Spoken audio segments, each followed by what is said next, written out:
I'm Mark Medina, the Warriors beat writer with the Bay Area News Group with the latest edition of the Warriors Looking For video series. And here is what the Warriors have on tap this week. They got a home game on Wednesday against the San Antonio Spurs, then a short trip to Phoenix for a game on Friday against the Suns, then back to Oracle Arena on Sunday against the Miami Heat.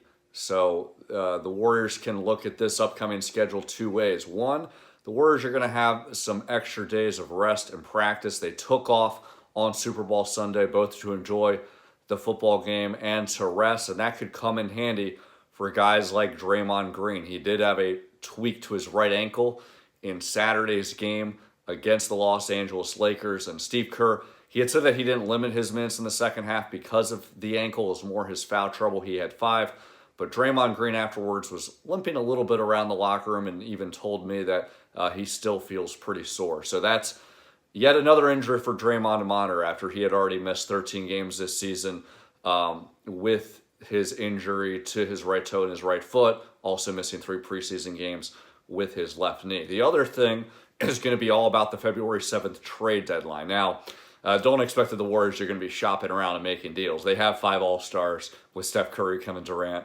Draymond Green, Klay Thompson, DeMarcus Cousins, and I think they're fine. But what's going to be interesting is the trickle-down effect. Do any teams make any moves that kind of affect the NBA landscape and potentially threaten the Warriors? Did the Lakers somehow land Anthony Davis and get him in a deal after his agent Rich Paul made it clear that he wants out and he wants to be traded? B, what happens in the buyout market? Are there any guys that could fill that 15th roster spot? Pay attention to what the New York Knicks do. They got DeAndre Jordan and Wesley Matthews as part of that Kristaps Porzingis trade to Dallas. They are expected to waive those 2 guys because they're in tank mode. They're trying to get a pretty good lottery pick. And for the Warriors, it's going to be interesting. Do they still value adding another big with how well DeMarcus Cousins has been playing since returning from his left Achilles tendon injury? Or do they try to get another wing? After all, the Warriors technically never resolved that roster vacancy left by Patrick McCall after his holdout and eventual signing with the Toronto Raptors. The sense that I get is the Warriors are treating it like most teams treat with the NBA draft. They're valuing talent over need. So it's going to be hard to weigh at this point exactly, are the Warriors prioritizing center or wing positions. It's more about who's going to be available.